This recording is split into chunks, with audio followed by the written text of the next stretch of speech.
أعوذ بالله من الشيطان الرجيم بسم الله الرحمن الرحيم الحمد لله الصلاة والسلام على رسول الله وعلى آله وأصحابه ثم أما بعد السلام عليكم ورحمة الله وبركاته.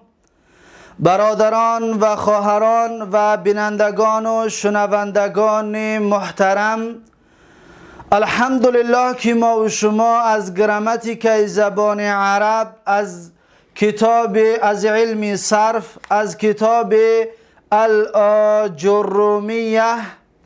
12 درس گرفتیم و بنده حالا میخواهم درس 13 را از این کتاب الآجرومیه به سمع شما برادران و خواهران و دوستداران آموزش زبان عربی تقدیم و پیشنهاد بگردانم.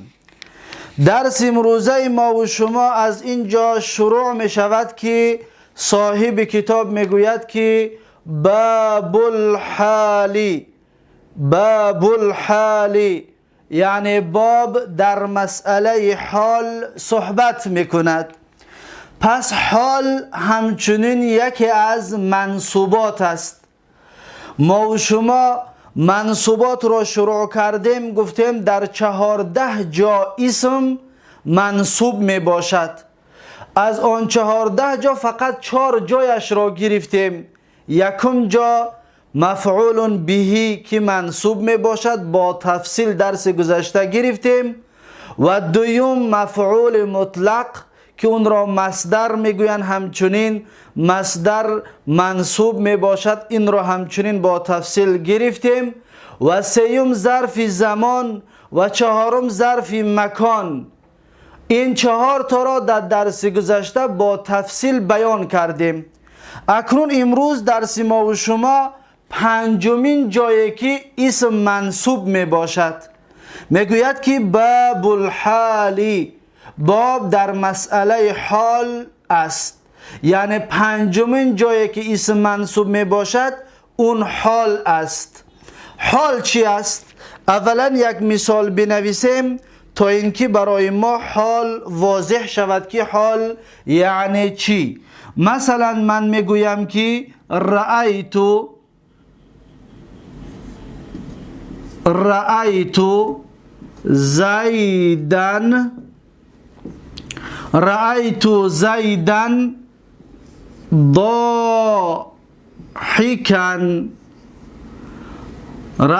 زیدن ضاحکا. یعنی چی؟ یعنی زید را دیدم در حالتی که خنده میکرد. حالتش همین بود که خنده میکرد. دقت بتید، رأیت زیدن ضاحکا. یعنی چی؟ یعنی زید رو دیدم در حالتی که زید خنده میکرد. پس برای ما و شما رأیت زیدن تا اینجا اعرابش واضح است. یعنی رأیت فعل و فاعل است، زیدن منصوب است به خاطر آنه که مفعول بهی است. یعنی زیدن برای چی منصوب است؟ به خاطر آنه که زیدن مفعول بهی است. اما ضاحکن به خاطر چی منصوب است؟ درس امروزه ما و شما این ضاحکن را میگویند که حال. این ضاحکن چی است در اعراب؟ در اعراب حال است. یعنی حال آمدن زید را بیان حال دیدن زید را بیان میکند. مثلا من زید را دیدم، شاید در وقت طعام خوری باشد، شاید در وقت راه گشتن باشد، شاید در وقت نماز خواندن باشد، شاید در وقت گپ زدن باشد، شاید در وقت خواب باشد، اما معلوم نیست. وقتی که من ضاحکن صفت حال را بیان میکنم، ضاحکن حال است، حال را بیان میکنم، پس انسانی که از من شنید که من زید را دیدم دیگر میداند که من در حالت زید را دیدم که زید خرسند بود، میخندید. یعنی زیق نبود، در حالت خندیدن بود. دقت دادید؟ پس انا همین ضاحکن را در زبان عربی، در اعراب، در گراماتیکا نامش حال است. اکنون میخوانیم صاحب کتاب درباره حال چی میگوید. میگوید که الحال، یعنی مسئله حال رو بیان میکند. میگوید هو الاسم المنصوب المفسر لمن بهم من الهیئات. یعنی چی؟ یعنی میگوید حال هو الاسم، یکم شرطش همین است که باید اسم باشد. پس حرف حال شده نمیتواند. ما گفتیم کلمه به 3 قسم تقسیم میشود: اسم و فعل و حرف. حرف حال شده نمیتواند، فعل همچنین حال شده نمیتواند. حال چی بوده است؟ یکمش همین بوده است که اسم بوده است، یکم اسم. دوم حالت اعرابیش بیان میکند. یکم نوع کلمه را بیان کرد که نوع کلمه که حال میشود اسم است، پس ضاحکن اسم است. دوم حالت آخری کلمه را بیان میکند. میگوید که المنصوب، حالت حال آخرش منصوب می باشد. آخرش چی می باشد؟ منصوب می باشد. دقت بتید: رأیت زیدن ضاحکن، رأیت از زیدین ضاحکین. ضاحکین منصوب و علامت نصبه الیا لانه مثنى. رأیت از زیدین ضاحکین. دقت دادید؟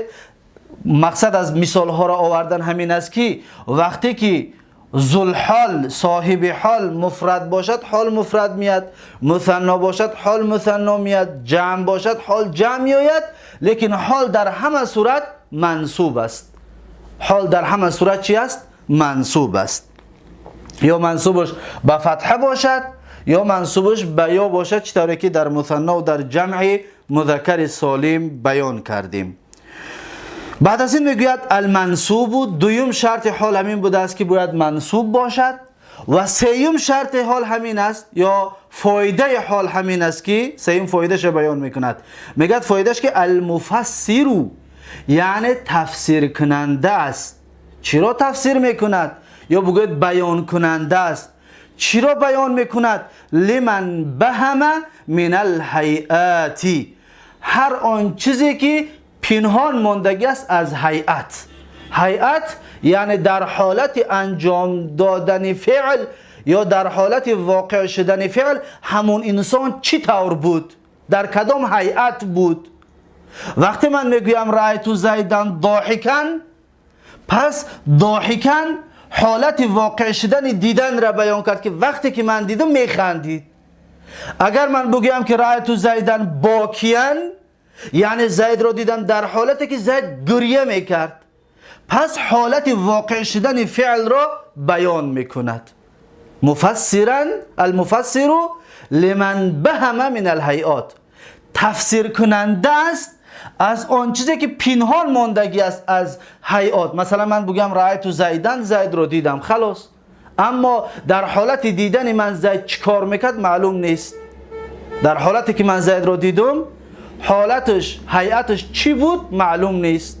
اما وقتی که ضاحکن حال را بیان میکنم، پس اون چیزی که از هیئتش است در حالت واقع شدن فعل، صادر شدن فعل، زید در کدام حالت بود اون را بیان کرد. از این حساب میگه لمن بهم من الهیئات، اون چیزی که پنهان ماندگی است و من الهیئات از هیئت. اکنون صاحب کتاب برای ما و شما مثال میدهد. میگوید که نحو قولی که جاء زید راکبا، جاء زید راکبا. دقت بتید، میگوید که آمد زید، جاء زید راکبا. جاء زید کلام پره شد، یعنی آمد زید. اما چی طور آمد؟ پیاده آمد، سواره آمد، گریه کرده آمد، خندیده آمد، چی طور آمد؟ اینش معلوم نیست. وقتی که میگوید که جاء زید راکبا، پس با این کلمه راکبا بیان کرد که زید در حالتی آمده ایستاده است که در حالتی آمد که سواره بود. دقت دادید؟ یعنی که پیاده نیامده است، سواره آمده است. یا مثلا میگوید که جا زیدون ماشیان یا راجلن، یعنی آمد زید پیاده با پایهایش آمد. دقت دادید؟ یعنی حالت واقع شدن فعل را با راکبن یا ماشیان یا راجلن بیان کرد.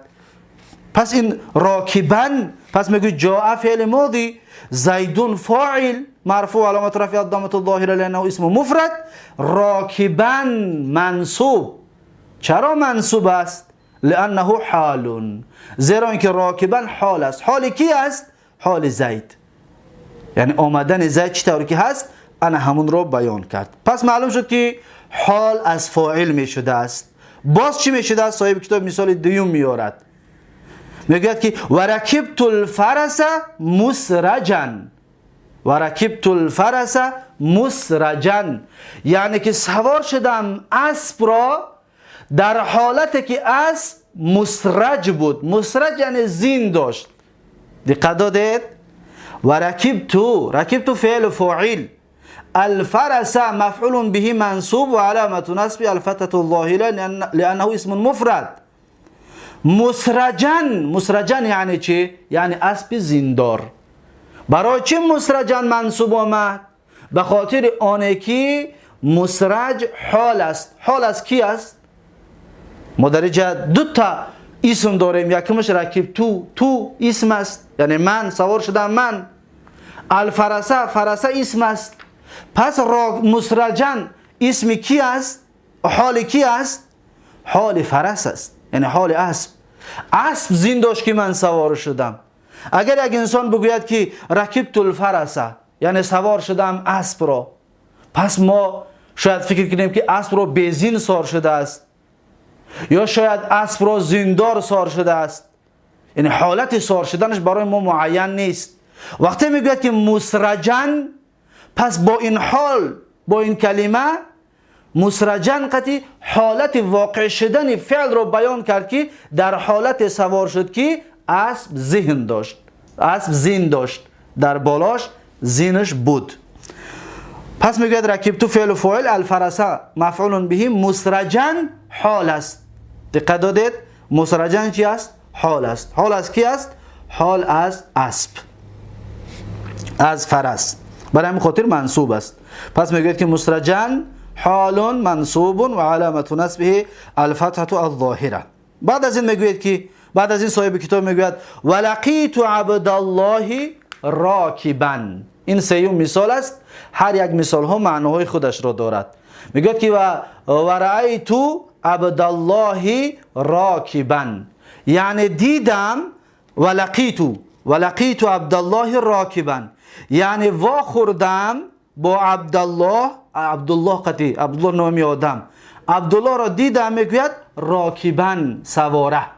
اکنون دقت بتید، ولقیت فعل فاعل است، عبدالله عبد مفعول به است و مضاف، اللهی لفظ جلاله مضاف الیه. خب راکبا حال است. حال کی است؟ در اینجا ما دو تا اسم داریم. یکمش که لقیتو، تو دیدم وا خوردم من، یک اسم من. دویم عبدالله، دو تا اسم است. اکنون راکبا حال کدام اینها است؟ از من هست یا که از عبدالله؟ از لقیتو یعنی از ضمیری تا ضمیر متصل است، حال ضمیر متصل است، یا حال عبدالله است؟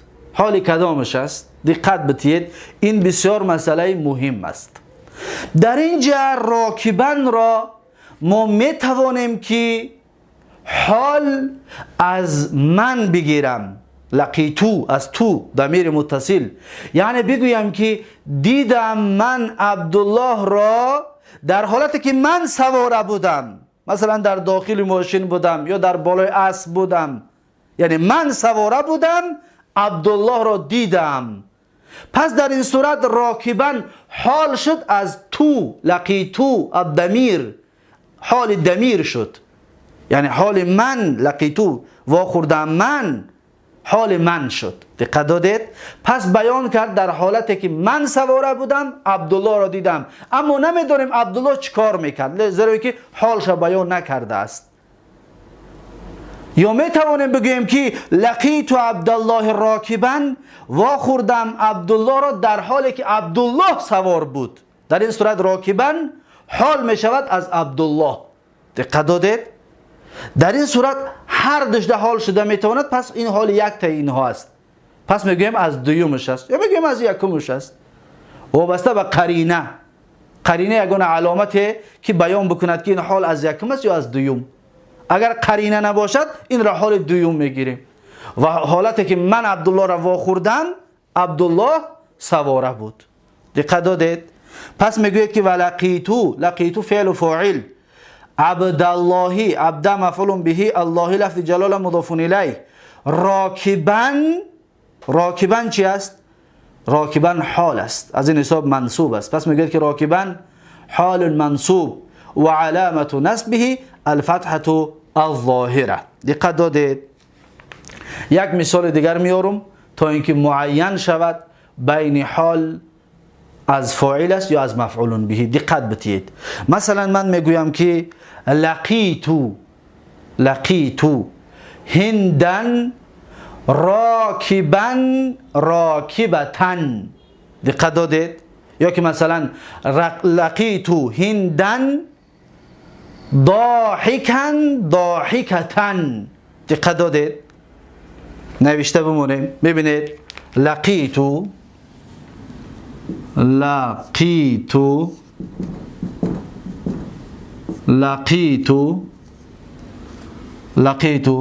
هندن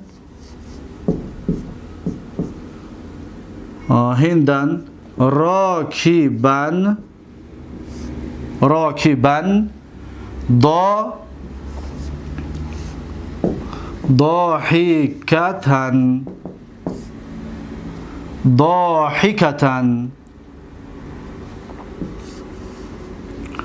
ضاحکتن. دقت دادید؟ این مثال رو دقت بدید.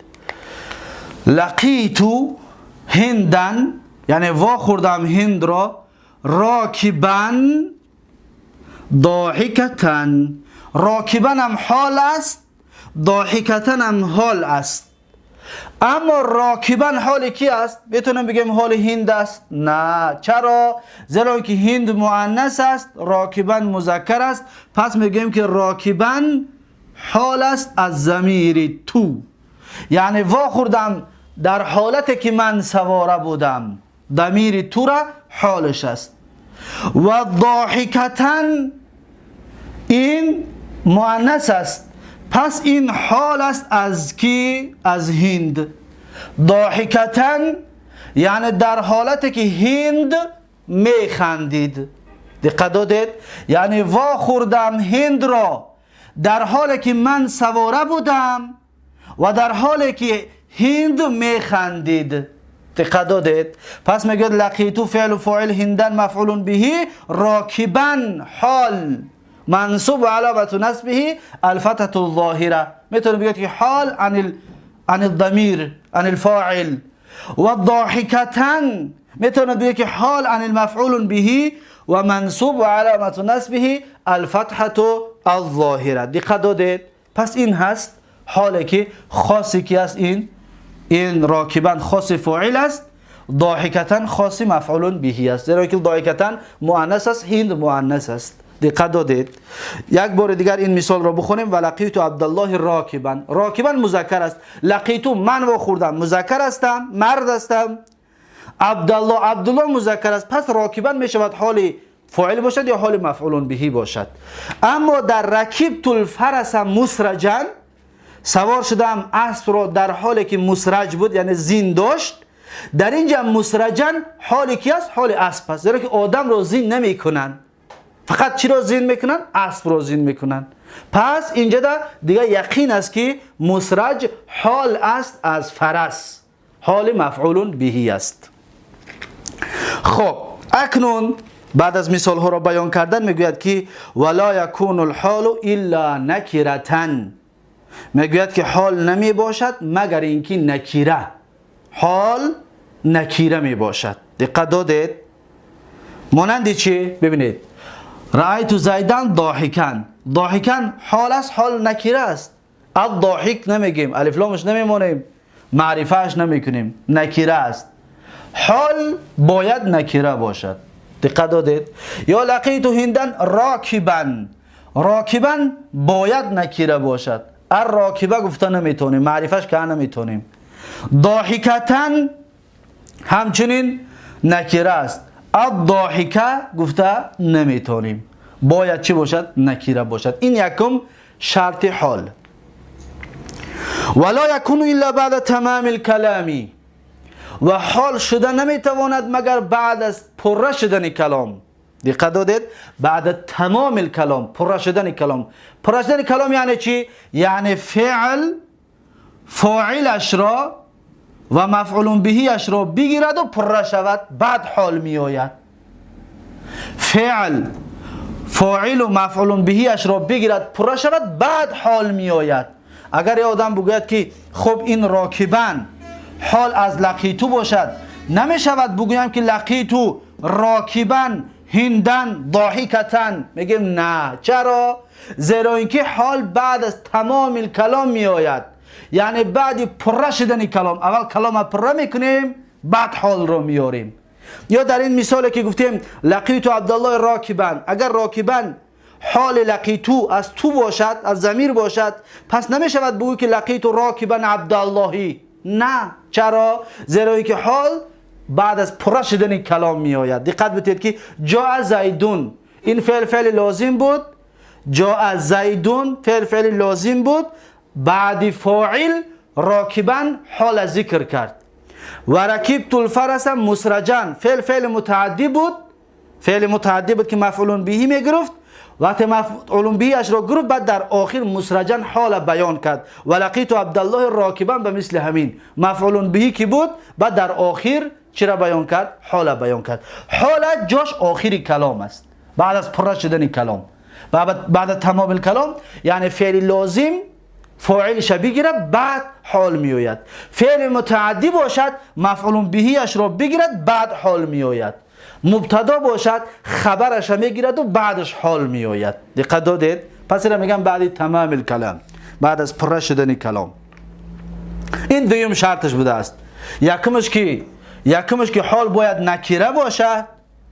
دویمش که بعد تمام کلام بیاید، بعد پره شدن کلام. و سوم شرطش چی است؟ ولا یکون صاحبها الا معرفتا. و نمی باشد صاحب حال مگر اینکه معرفه. ذوالحال باید معرفه باشد. ذوالحال کی است؟ ببینید زیدن اینجا در ذوالحال است. ذوالحال یعنی صاحب حال. ذوالحال یعنی چی؟ یعنی صاحب حال. رأیت زیدن ضاحکن. پس زیدن ذوالحال است، معرفه است، و ضاحکن حال است و نکیره است. دقت دادید؟ یا لقیتو، این تو ضمیر معرفه که هست، راکبن حالش شده میتواند. هند معرفه که هست، ضاحکتن حالش شده میتواند. ذوالحال صاحب حال را میگویند، حال خود کلمه را میگویند. دقت دادید؟ مثلا یک آدم میآید ما را میگوید، دقت بدید، یک مثال دیگر برای نکیره بزنیم. میگوید که مثلا رأیتو رجلا مثلا باکیان. یعنی چی؟ یعنی دیدم مرد رو گریه میکرد، در حال گریه کرده بود. رجلان باکیان. دقت دادید؟ اکنون دقت بدید، رأیتو فعل فاعل است، رجلان مفعول بهی است. آیا میتونیم بگیم باکیان به مثل ضاحکن و راکبن حال است؟ میتونیم؟ نه. چرا؟ زیرا اینکه ذوالحال، ببین اینجا ذوالحال معرفه بود، هندن معرفه بود، رجلان در اینجا نکیره است. نکیره که باشد پس این حال شده نمیتواند. نکیره که هست ذوالحال، این کلمه حال شده نمیتواند. این کلمه را با چی اعراب بکنیم؟ این را ما و شما خواندگی هستیم. رأیتو فعل و فاعل، رجلا مفعول به، باقیان صفت رجل. این صورت ما صفت اعرابش میکنیم، حالش نمیگیم. چیش میگیم؟ صفت. دقت دادید؟ رجلا نکره هست، باقیان نکره است. رجلا منصوب است، باقیان منصوب است. رجلا مفرد است، باقیان مفرد است. رجلا مذکر است، باقیان مذکر است. پس از 10 چیز 4 چیز رو گرفت. پس چی بوده است؟ این صفت بوده است، نعت بوده است، نه اینکه حال. دقت دادید؟ خب اگر که ما میخواهیم باقیان را حال رجل بکنیم چیکار میکنیم؟ آیا راه دارد؟ بله راه دارد. چیکارش میکنیم؟ این را معرفه میکنیم، میگیم که الرجل. الرجل الف لامش به ما معرفه میشود، باقیان میشود حالش. یعنی دیدم مرد رو در حالتی که گریه میکرد. دقت داده؟ دیدم مرد رو که در حالتی که چیکار میکرد؟ گریه میکرد. پس این 3 شرط بوده است در حال. 3 شرط بوده است. یکمش که باید حال نکیره باشد، چطوری که میبینید همش نکیره است. دویمش که بعد تمام کلام بیاید، چطور میبینید بعد تمام کلام است. سیمش باید ذوالحال معرفه باشد، چطور که میبینید همش معرفه است. اگر نکیرش کردیم باقیان در اینجا چی میشود؟ در اینجا باقیان حال میشود و باقیان صفت میشود و نه اینکه حال.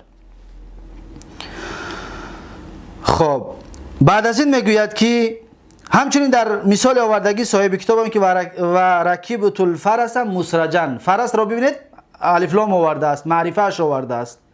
اگر الف لامش را بگیریم بگیم که رکیبت فرسن مسرجن، در این صورت مسرجن صفت فرس می شود، زیرا اینکه فرس اکنون نکیره کی شد، مسرجن این صفتش می شود، نه اینکه حال. دقت دادید؟ خب این بود مسئله حال. با همین مسئله حال به آخر رسید. پس پنجمین جایی که اسم منصوب می شده است اون چی بوده است؟ اون حال بوده است. میگذاریم به ششمین جایی که اسم منصوب می باشد. ما گفتیم که اسم در 14 جا منصوب می شود.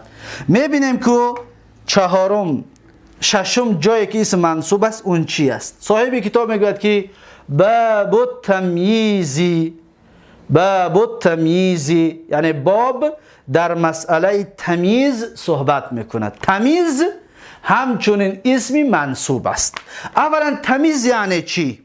اول مثالش را بنویسیم تا اینکه برای ما واضح شود که در مسئله چی صحبت کردیم. مثلا من میگویم که اشتریتو، دقت بتید، اشتریتو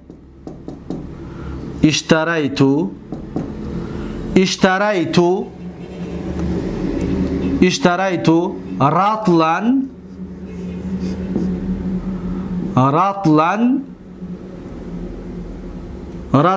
مثلا عنبا،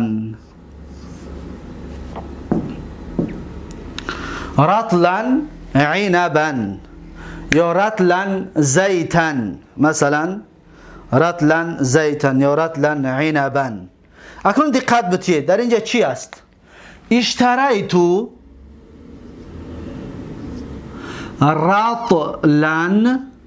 رطلا عنبا یعنی خریدم یک پیمانه عنب، انگور. دقت دادید؟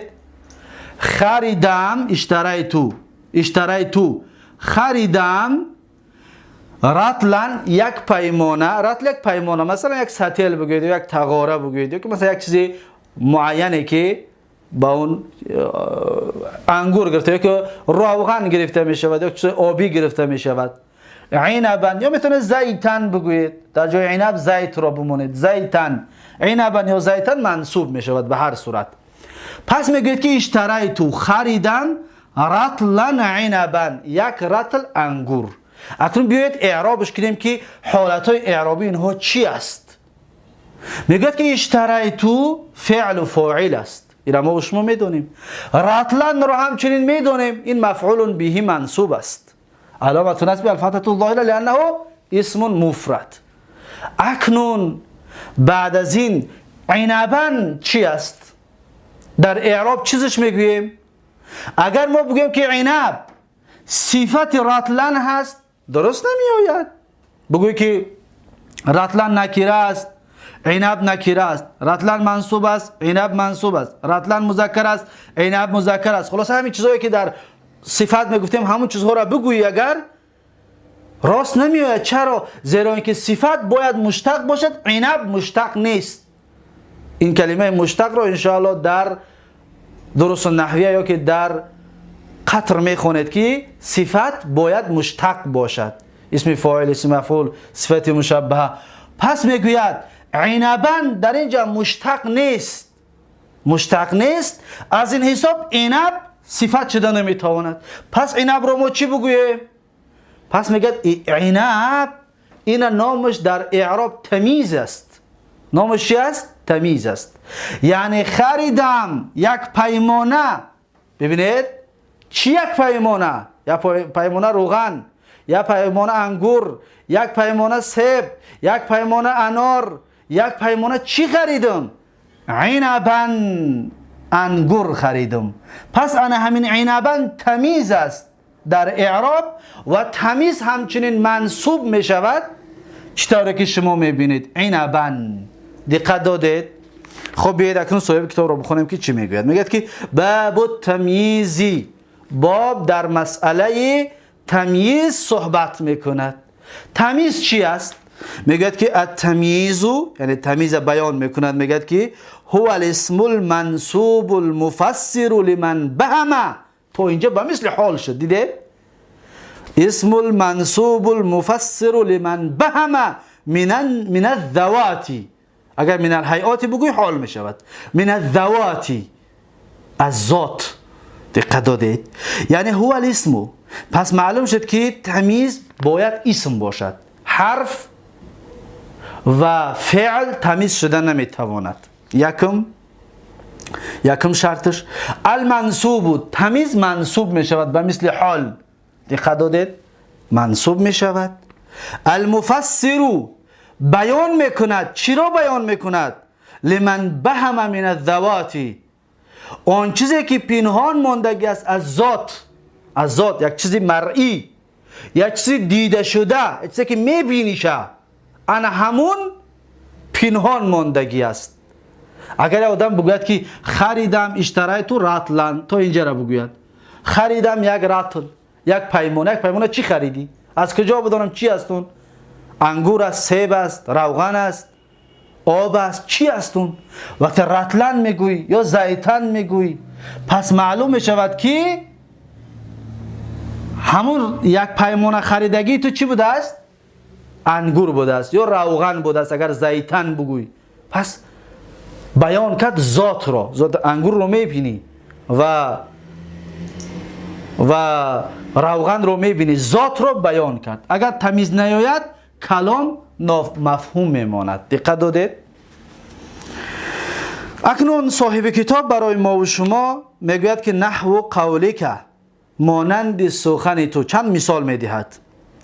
پیش از اون که این مثال ها را بخوانم، اولا این صاحب کتاب در اینجا کتاب مختصر که هست با تفصیل همه چیز رو بیان نمی کند.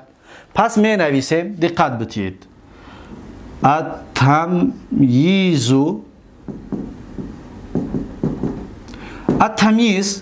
تمیز به دو قسم تقسیم می شود. این تقسیمات تمیز را در ذهنتان جا کنید.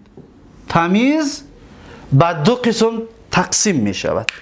قسم یکمش تمیزی، دقت بتید، تمیزی از ذاتش میگن. تمیزی چی است؟ از ذات. دقت داده؟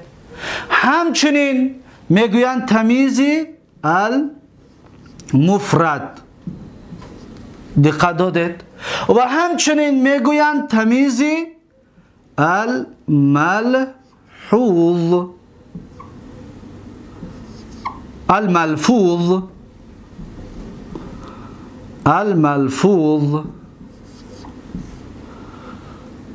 دقت دادید؟ الملفوظ. پس من چرا این سه تا یک جا نوشتم؟ زیرا که شاید در یک کتاب ببینید بگه که تمیز ذات، در یک کتاب دیگر میبینید که تمیز مفرد، در یک کتاب دیگر میبینید که تمیز ملفوظ. پس بگید که تمیز ذات رو ما در آجرومیه خوانده بودیم چی است، اما تمیز مفردش چی باشد، تمیز ملفوظش چی باشد. پس در یادتون بگیرید که هر سه اینها یک چیز است. بعضی صاحبای کتاب ذاتش میگن، بعضی ها مفردش میگن و بعضی ها ملفوظش میگن. یک کلمه است، یک گپ است، یک مقصد است.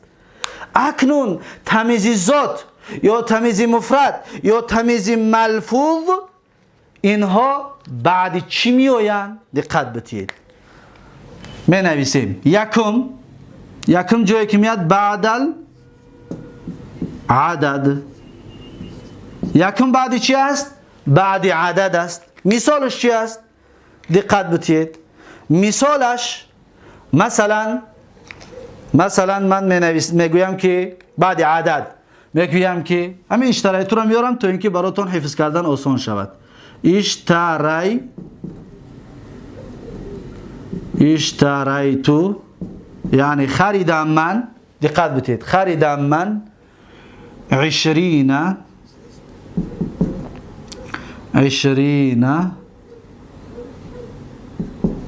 خریدم من 20. خریدم من 20 چی؟ کتاب، قلم، 20 ساعت، 20 تلفن، 20 خانه، 20 ماشین، 20 دفتر. چی خریدم 20 تا؟ پس انا همون چیزی که 20 خریدگی هستیم فقط 20 نه، من فقط عدد رو نوشتم، هر عددی که باشد. وقتی که بعدش میآید، ببینید بعدش میآید که مثلا میگویم کتابن، یعنی 20 دانه چی خریده بودم؟ کتابن. پس انا همین کلمه کتابن در اعراب حکمش چی است؟ حکمش تمیز. دقت دادید؟ کتابن تمیز است. این تمیز ما گفتیم تمیز به دو قسم تقسیم می شود. کدام قسمی تمیز است؟ تمیز ذات، یا میتونید بگید تمیز مفرد، یا میتونید بگید تمیز ملفوظ. این کتابن تمیز ذات است. از کجا فهمیدیم تمیز ذات است؟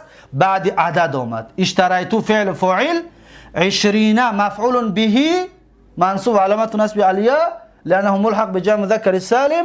کتابن تمیز است. تمیز چه؟ تمیز ذات یا تمیز مفرد. دقت دادید؟ این یکم مثال. دوم تمیزی که تمیز ذات می شود بعد مساحه بیاید. ببینید دوم بعد المساحتی. بعد چی بیاید؟ بعد مساحه، یک اندازه از زمین، یک اندازه، یک بعد از مساحه. مثلا مانند چی؟ مانند باز اشتریتو رو میارم. اشتریتو یعنی خریدم من فدانن. دقت بتید. فدانن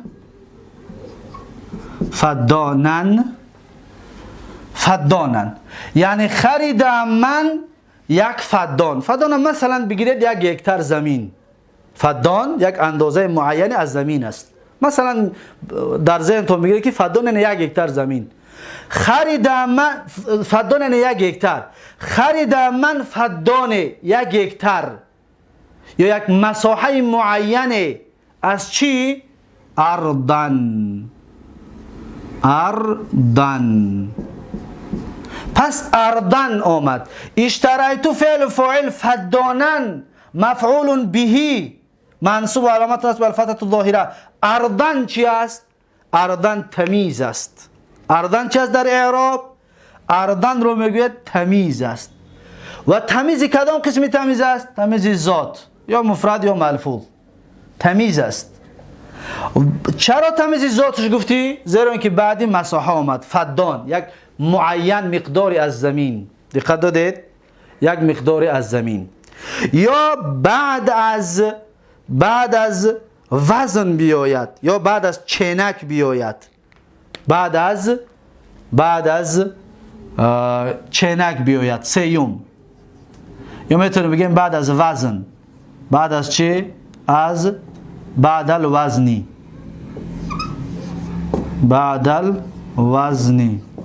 دقت بتید بعد وزن اگر بیاد یا بعد پیمانه بیاید. مثال پیمانه پس همین رو نوشته کنید اشتریت رطلا عنبا.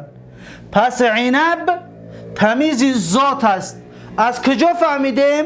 از اینه که رطل یک پیمانه است، بعد پیمانه آمد تمیز شد. تمیز چی؟ تمیز ذات. دقت دادید؟ پس این هست تمیز ذات. بیاید مگذره بعد کیلو هم بیاید همین طور است. بعد کیلو مثلا اشتریتو کیلو مثلا تفاحا، خریدم 1 کیلو تفاح. اشتریتو فعل فاعل کیلو میشه چهارم ده بنویسید. اشتریتو فعل فاعل کیلو مفعول به منصوب علامت است بالفتحه المقدره. فتحه مقدره میگویید زیرا که مبنی علی السکون است، یا کیلو مبنی علی السکون فی محل نصب مفعول به. تفاحا چی میشود اکنون؟ تمیز میشود. تمیز چی است؟ تمیز ذات است. برای چی؟ به خاطر اینکه بعد وزن آمد. همچنین. خب بعد از این دویم نمودی تمیز، قسم دویمی تمیز میشود. ببینید میشود تمیزی النسبه. دیدید؟ النسبه. یکم میگن تمیز نسبه، تمیز ذات، تمیز نسبه. دقت داده؟ یکمش تمیز ذات، دومش تمیز نسبه. مفرد بگوید چی؟ تمیز مفرد پس میشود تمیز الجمله. تمیز چی؟ الجمله. اینم همین یک چیز است. یا اگر که بگید که ملفوظ میگه تمیز الملحوظ.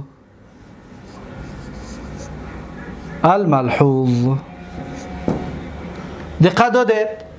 پس نسبت تمیز النسبه الجمله الملحوظ هر سش یک چیز است. به مثل که در اینجا گفتیم ذات و مفرد و ملفوظ یک مقصد دارد، در اینجا هم همین طور است. در بعضی کتابا همین طور میارد. یعنی که بگید که اگر بگید که تمیز ذات میگه تمیز نسبت، اگر بگید تمیز مفرد میگه تمیز جمله، اگر بگید تمیز ملفوظ میگه تمیز ملحوظ. دقت داده؟ همین طور در بعضی کتابا ذکر میشه، اما مقصد چون یک چیز است. و اکنون این تمیز نسبت یا تمیز جمله، تمیز ملحوظ به دو قسم تقسیم می شود. این قسمش در یادتان خوب بگیرید. این با همچنین به دو قسم تقسیم می شود. قسم یکمش قسم یکم تمیز نسبت یا تمیز جمله یا تمیز ملحوظ بگید به دو قسم تقسیم می شود. قسم یکمش چی است؟ قسم یکمش محولش میگن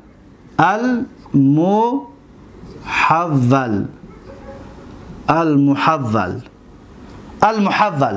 و قسم دویمش چی است؟ قسم دویمش غیر المحول. دقت دادید؟ قسم یکمی تمیز نسبت یا جمله یا ملحوظ محول است و غیر محول است. محول چی است؟ دقت بدید. این مسئله، این تقسیم بندی ها بسیار مهم است. یکم تمیز محول پس میگوید که عن الفاعلی. دقت دادید؟ عن الفاعلی. دویم عن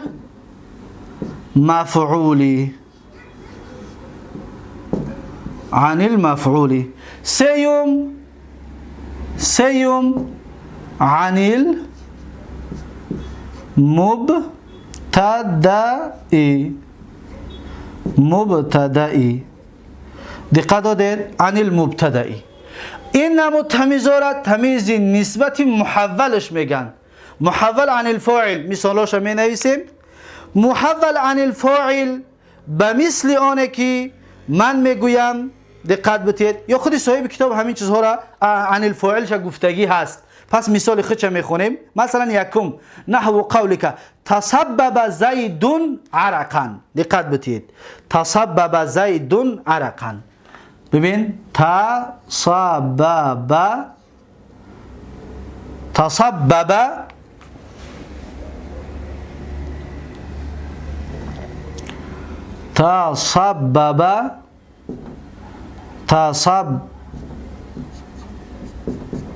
تسبب زید عرقا. عرقا. دقت بتید. تسبب زید عرقا یعنی ریخت عرق زید. زید مثلا عرق کرد، عرقش ریخت. تسبب به معنای چی است؟ به معنای ریختن. تسبب ریخت، ریخت زید رو عرقش. ببینید تسبب فعل ماضی است، زیدون فاعل است. عرقا چی است؟ عرقا رو پس میگوید تمیز است. ما گفتیم تمیز به دو قسم تقسیم میشه، تمیز ذات، تمیز نسبت. این کدام نمودی تمیز است؟ تمیز نسبت است. ما گفتیم تمیز نسبت محول و غیر محول می شود. پس این تمیز چی است؟ تمیز محول. ما گفتیم محول عن الفاعل عن المفعول عن المبتدا می شود. پس این از محول از چی است؟ از فاعل است. دیدید؟ اصل کلام چی طور است؟ اصلش بیان کنیم. دقت بتید. اصل کلام این طور است.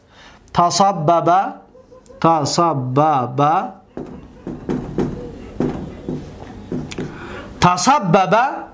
عرق. ببینید عرق زیدین. تسبب عرق زیدین یعنی عرق زید ریخت. ببینید تسبب فعل ماضی مبنی علی الفتح. عرق چی است؟ عرق فاعل تسبب.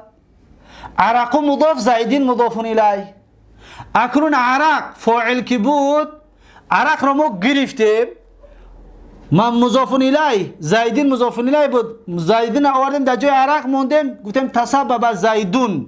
اکنون عرق را چطور بیان کنیم؟ نمیشه دیگه عرق را مضاف الیه کنیم. پس عرق را گرفته تمیزش کردیم، شد تسبب زیدون عرقا. دقت دادید؟ پس عرق محول عن الفاعل است. اصلش چی است؟ فاعل است. دقت دادید؟ پس این دوم محول عن المفعول است. محول عن المفعول، دقت بتید، محول عن المفعول مانند الله در قرآن میگوید و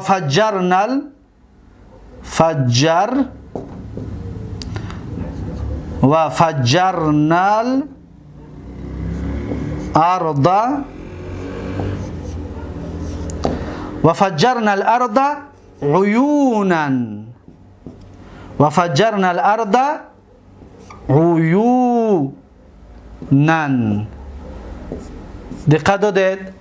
یعنی شکافتیم ما زمین را، چشمه هایش را، یعنی از زمین چشمه ها بر آمدن که از اونها آب جاری می شود. دقت بتید.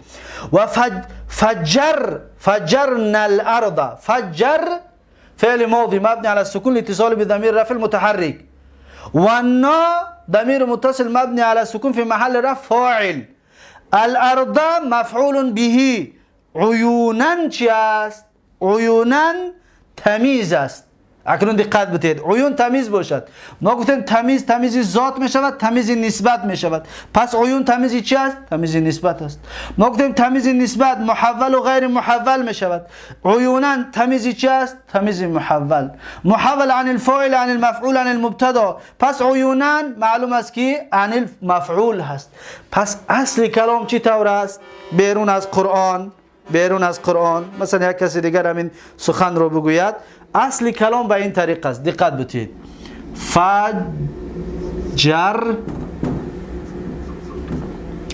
فجرنا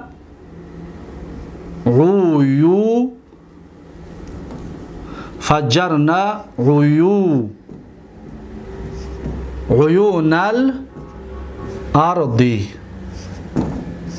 دقت دادید؟ فجرنا عيون الارض. فجرنا چطور گفتیم فعل و فاعل است، عیون چی است؟ مفعول به است. عیون مضاف است، ارضی مضاف الیه است. پس ما عیون مفعول به را گرفتیم، در جایش مضاف الیهش ماندیم. پس گفتیم فجرنا الارض و فجرنا الارض مفعول به و فجرنا الارض. اکنون عیون بگوییم ما شکافتیم زمین رو. شکافتیم از روی چی؟ یعنی چرا شکافتیم؟ مقصد چی است؟ بیان میکند که عیونن چشمه هایش را. پس این عیون را آوردیم چیکار کردیم؟ تمیز کردیم و شد که فجرنا الارض عیونن. عیونن اکنون عیونن چی بوده؟ تمیز چی است؟ محول عن المفعول. دقت دادید؟ این محول عن المفعول است. و سیوم محول عن المبتدا است. مانند چی؟ مانند دقت بدید، مانند مثلا میگویم مالی، یا که میگویم که انا اکثر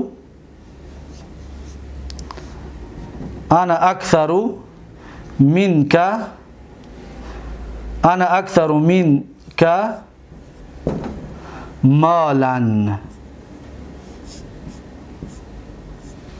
دقت دادید؟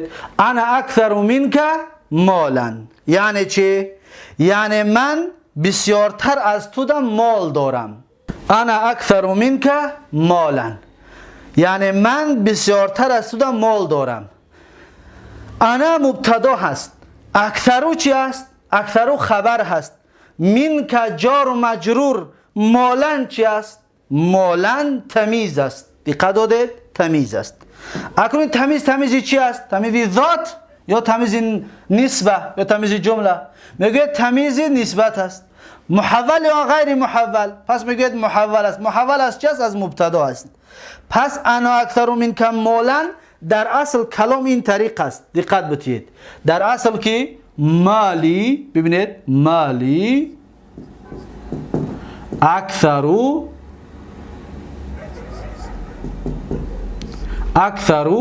من مالک، اکثر من مالک یعنی مال من بسیارتر است از مال تو دیده. مالی در اینجا همچنین بگید مبتدا، مالی مبتدا مرفوع علامت رفع الضمه المقدره منع من ظهور اشتغال المحل بحرکت المناسبه. مالی این مال مضاف یا ضمیر متصل مبنی علی السکون فی محل جر مضاف الیه. اکثر خبر، مالی مبتدا، اکثر خبر، من مالک جار و مجرور، من حرف جر، مالی اسم مجرور، مال مضاف که ضمیر متصل مبنی علی الفتح فی محل جر مضاف الیه. دقت دادید؟ پس این است اعرابش. اکنون چیکار کردیم ما؟ مالی مبتدا بود، مال گرفتیم، وقتی مال گرفتیم یای ضمیر متصل موندک، یا ضمیر متصل در جاش ضمیر منفصل میمونیم. این مالی یعنی مال من، مال گرفتیم منی تنها موند، من ضمیر منفصل شم میاره، میگم چی؟ انا.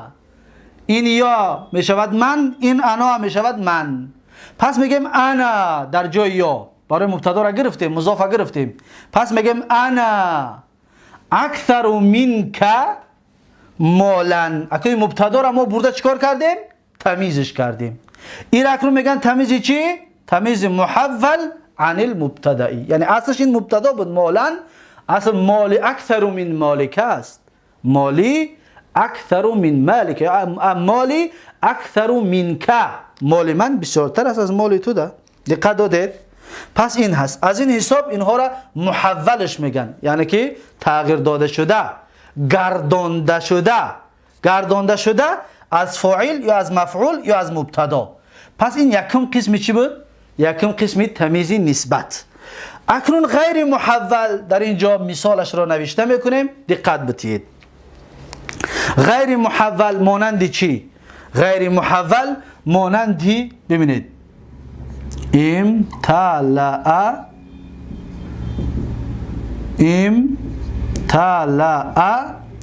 الدلو، امتلأ الدلو مثلا میگویم ماءن. دقت دادید؟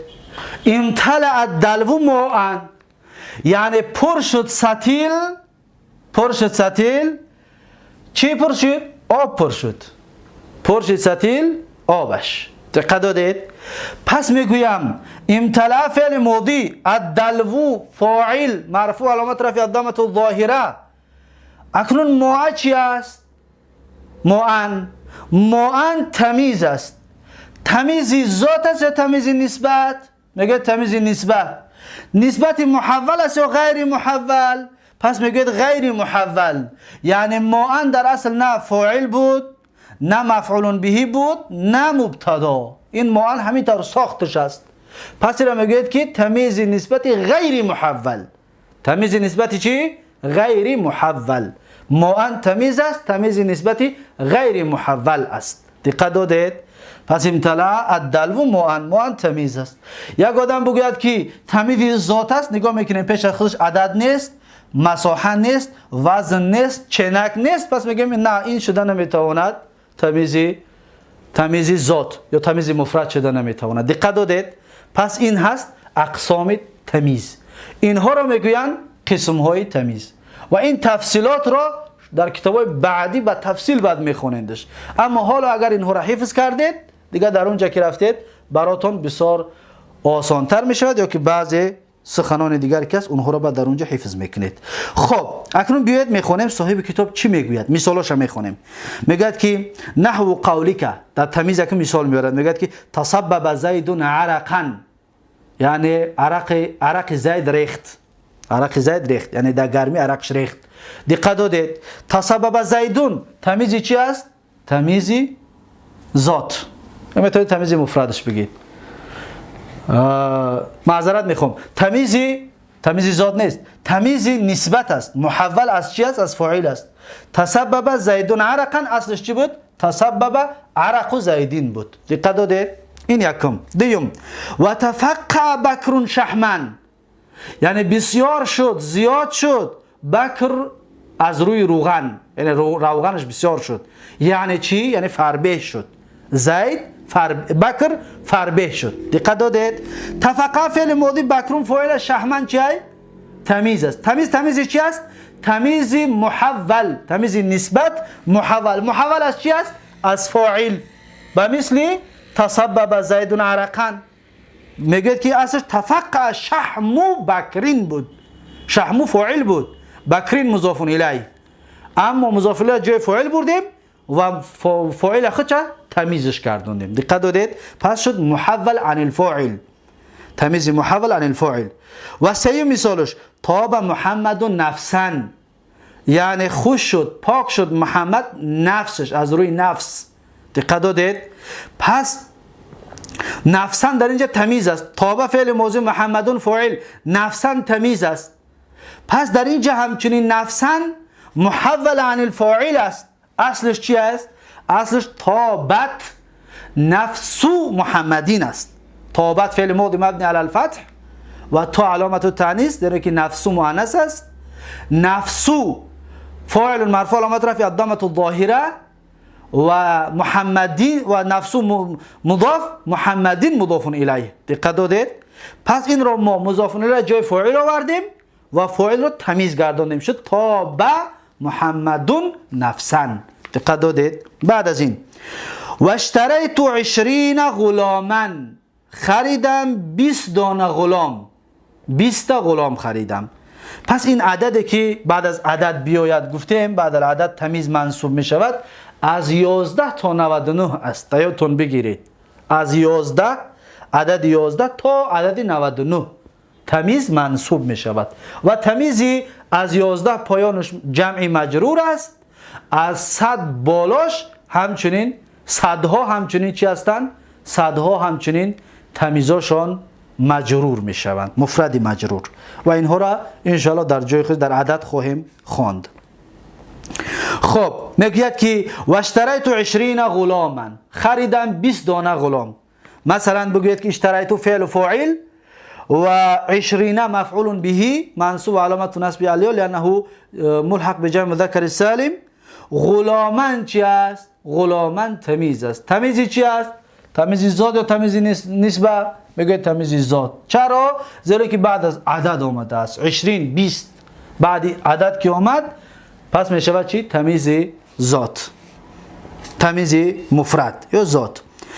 بعد از این میگه و ملکت 90 نعجة، یعنی صاحب شدم 90 بز را، 90 بز، صاحبی 90 بز شدم، یعنی 90 تا بز گرفتم، یا مثلا خروفن صاحبی 90 گوسفند شدم، یا بقرتن صاحبی 90 گاو شدم.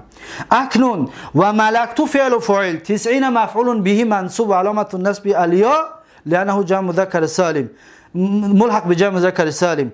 نعجتن چی است؟ نعجتن در اینجا تمیز است. تمیز چی است؟ تمیز ذات است. بعدی عدد آمدگی است.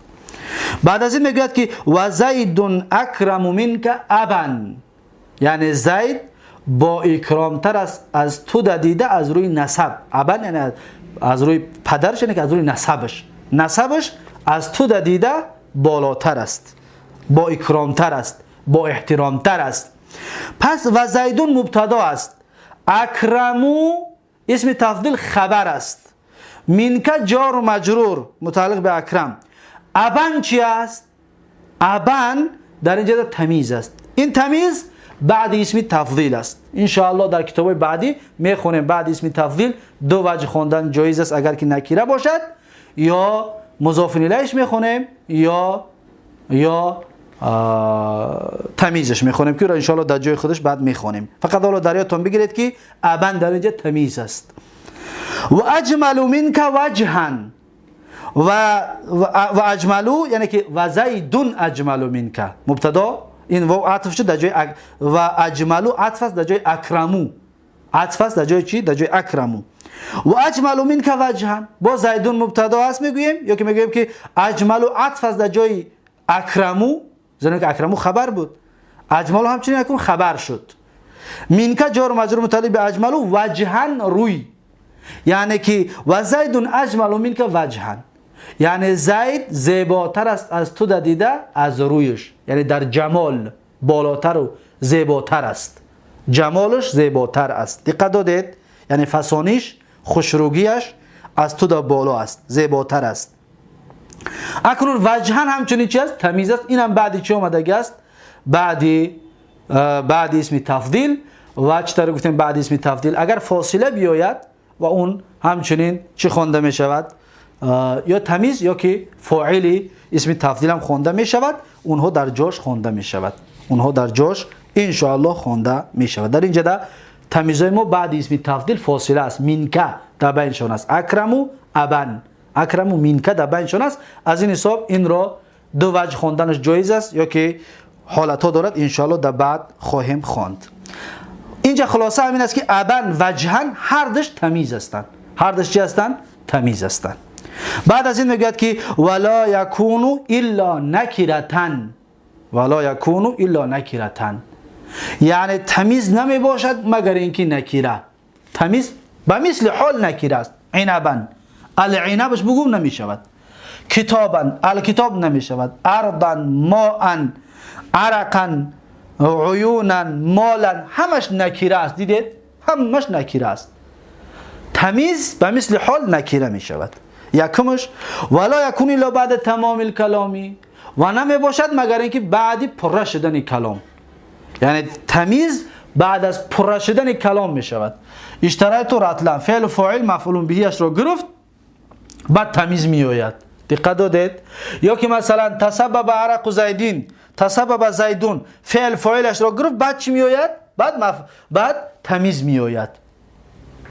بعد تمام الکلام را در حال بیان کردیم، یعنی که فعل لازم باشد اگر فاعلش را بگیرد بعد تمیز می آید، فعل متعدی باشد اگر فاعل و مفعول به اش را میگیرد بعد در آخر تمیز می آید.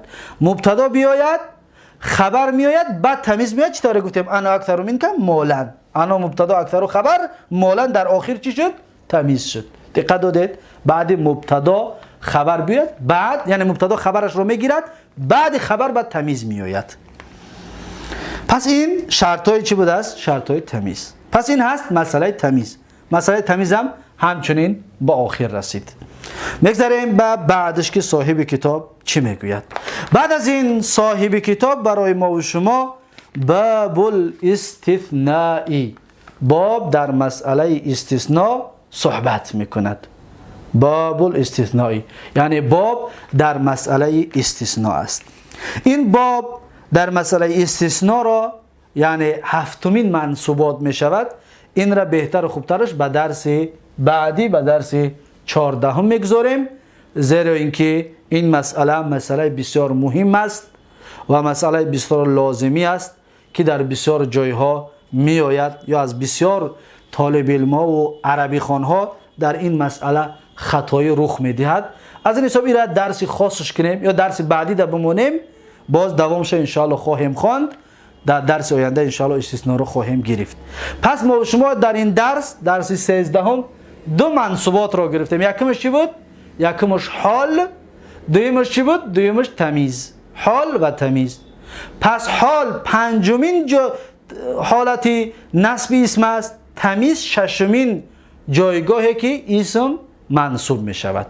اکنون تا به حال از 14 منصوبات اسم ما شما 6 تاش را گرفتیم. انشاءالله هفتمش را درس 14 خواهیم گرفت.